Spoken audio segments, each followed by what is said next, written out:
নবী আমার বিভিন্ন মুহূর্তের সময় ওই সাহাবীদেরকে বলেন, ও সাহাবায়ে কেরাম, তোমাদের জীবনটা আমি নবীর জন্য কুরবানি করিতে পারবা কিনা?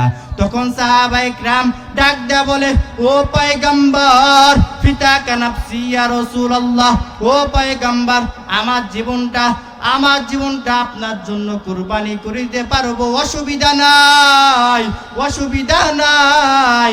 নবী ডাক দেয়া বলে, সাহাবী, শুধুমাত্র তোমার জীবনটা আমি নবীর জন্য কুরবানি করে দিবা হবে না, বরঞ্চ তোমার মার জীবনটা আমি নবীর জন্য কুরবানি করে দিতে পারবা কিনা? তখন সাহাবায়ে কেরামরা বলে, ও পয়গম্বর, ফিদাকা উম্মি ইয়া রাসূলুল্লাহ, ও পয়গম্বর, আপনাকে এত মোহাব্বত করে এত ভালোবাসি নবী, আপনার জন্য আমার জীবনটা নয়, বরং আমার মার জীবনটা আপনার জন্য কুরবানি করিতে পারবো।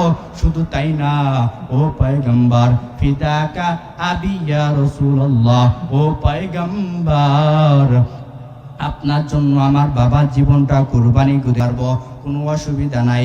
ও নবী আমার, জীবনের যত কিছু আছে সব কিছু আপনার জন্য কুরবানি করিতে পারবো। ও নবী আমার, আপনাকে এত মোহাব্বত করে, আপনাকে এত ভালোবাসি, আপনাকে এত পছন্দ করি, এজন্য সাহাবায়ে কেরামরা বড় দামি হয়ে গেছে, ওই সাহাবায়ে কেরামরা বড় সম্মানী হয়ে গেছে। এ নবীর উম্মতের দল, ওই নবীর আদর্শ ধারণ করো।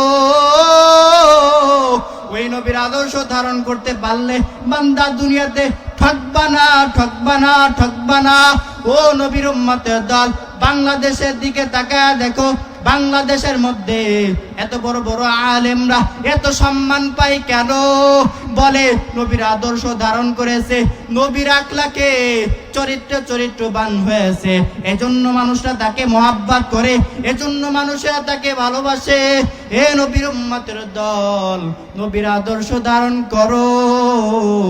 যদি ধারণ করতে হয় আদর্শ, অন্য কেউ আদর্শ না, দুনিয়ার কোনো শাকিব খান পরিমনির আদর্শ নয়, বরং একজনের যদি আদর্শ ধারণ করতে পারো, আমার নবীর আদর্শ, দুনিয়াতে বড় দামি হয়ে যেতে পারবা।